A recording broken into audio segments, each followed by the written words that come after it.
Mr. Chairman, not that long ago, an oversight hearing of the FBI in this committee would have been a relatively bipartisan exercise. My colleagues on both sides of the aisle would have asked legitimate questions about the functioning and mission of the Bureau. Some of the questions may have been tough. Debate may have gotten a little heated when we discussed important topics like privacy and discrimination. But our questioning would have been grounded in advancing and overseeing the FBI's dual missions of enforcing federal laws and countering national security threats on American soil. In short, despite our disagreements, we would have done our duty as members of the Judiciary Committee. Today, unfortunately, House Republicans will fall well short of that mark. For them, this hearing is little more than performance art. It is an elaborate show designed with only two purposes in mind: to protect Donald Trump from the consequences of his actions and to return him to the White House in the next election. Don't take my word for it. Chairman Jordan announced his plan last August, just days after the FBI searched Mar-a-Lago. He told an audience at CPAC, the Conservative Political Action Conference, that the investigation into Trump's wrongdoing was designed to, quote, help frame up the 2024 race when I hope and I think President Trump is going to run again, and we need to make sure that he wins. Let me repeat that. We need to make sure that he wins. In pursuit of this goal, Chairman Jordan and committee Republicans have claimed for months that the FBI is corrupt, rotten, politicized, and their favorite word, weaponized against the American people. Chairman Jordan has launched an array of baseless investigations into the FBI, most premised on absurd conspiracy theories, some so absurd that the chairman cannot possibly believe them to be true. But this is where the extreme MAGA leadership of this Congress has brought us today.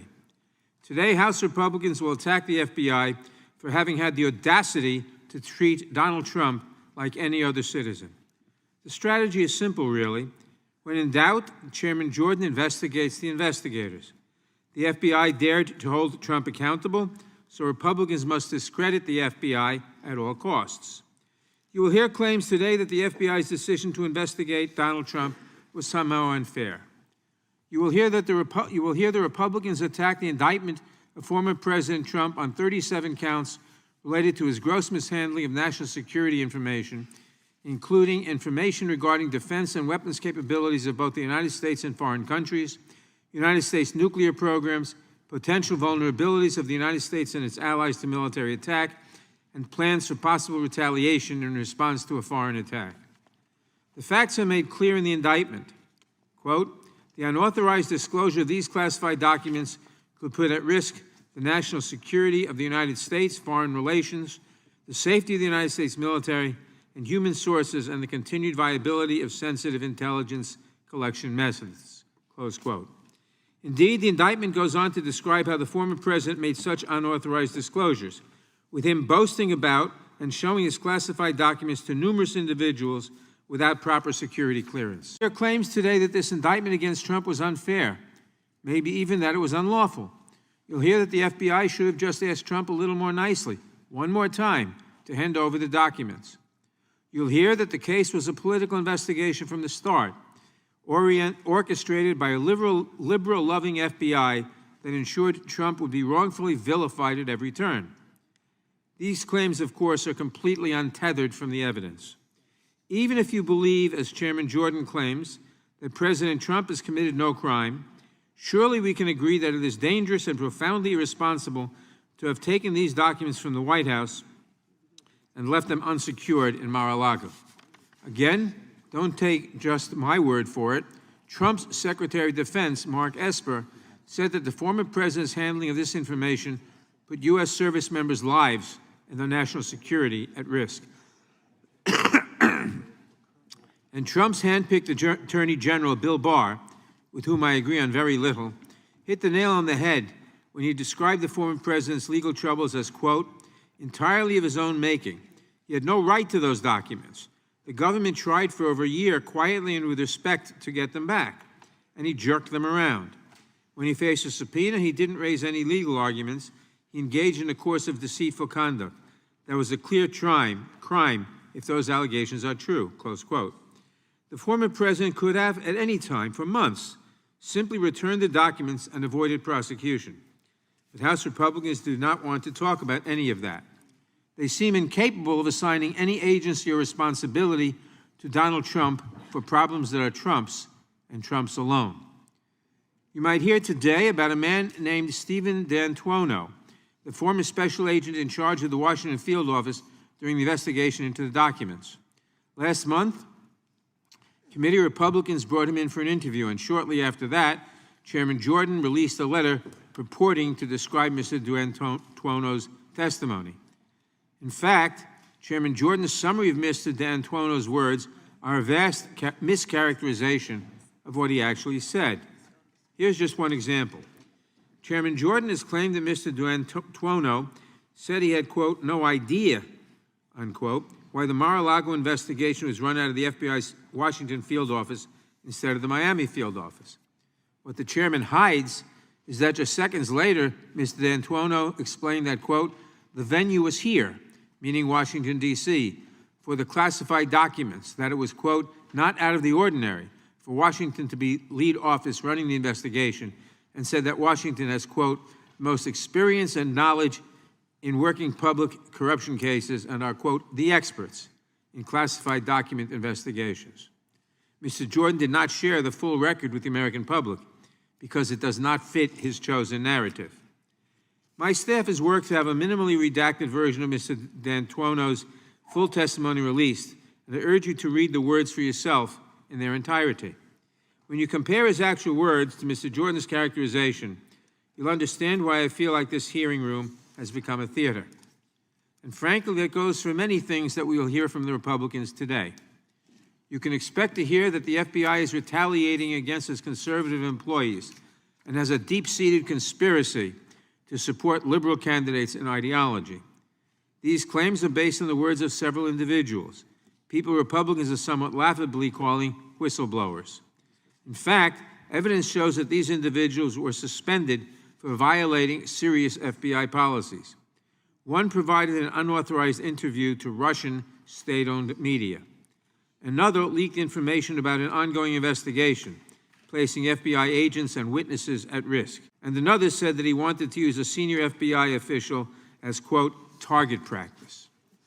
Chairman Jordan invited some of these so-called whistleblowers to testify before the Weaponization Subcommittee in May.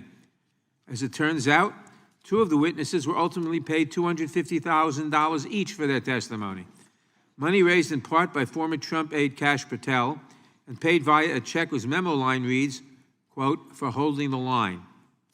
And yet Republicans today will try to claim that it is the FBI and not these witnesses who are somehow corrupt. Republicans today will also attack President Biden, starting with the IRS investigation into Hunter Biden. They will ignore the fact that U.S. Attorney David Weiss had the authority to bring charges in any district he saw fit and was able to operate fully free of interference. They do not want to acknowledge that despite years of investigations, President Biden has not been found to have engaged in any wrongdoing.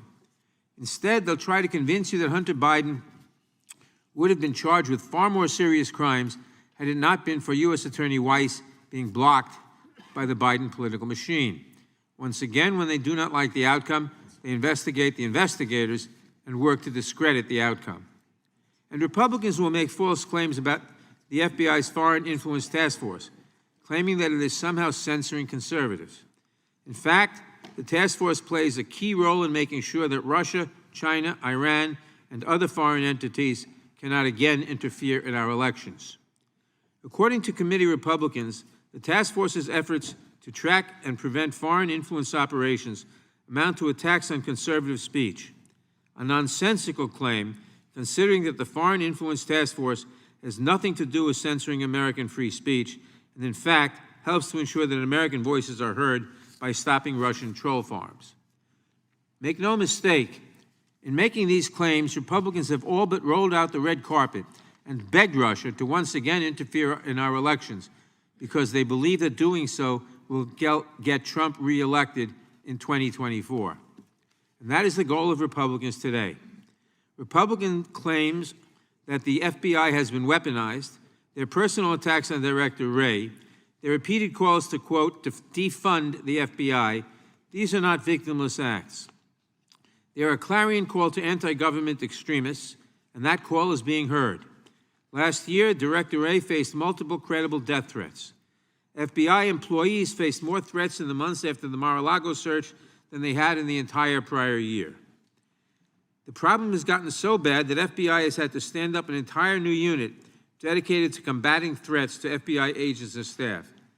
It is far past time that Republicans realize the consequences of their actions. Republicans may want to downplay Trump's behavior and blame the FBI for his downfall.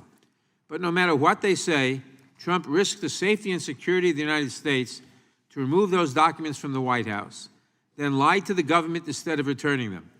Donald Trump must be held accountable, and attempts to shield him from the consequences of his own actions are both transparent and despicable.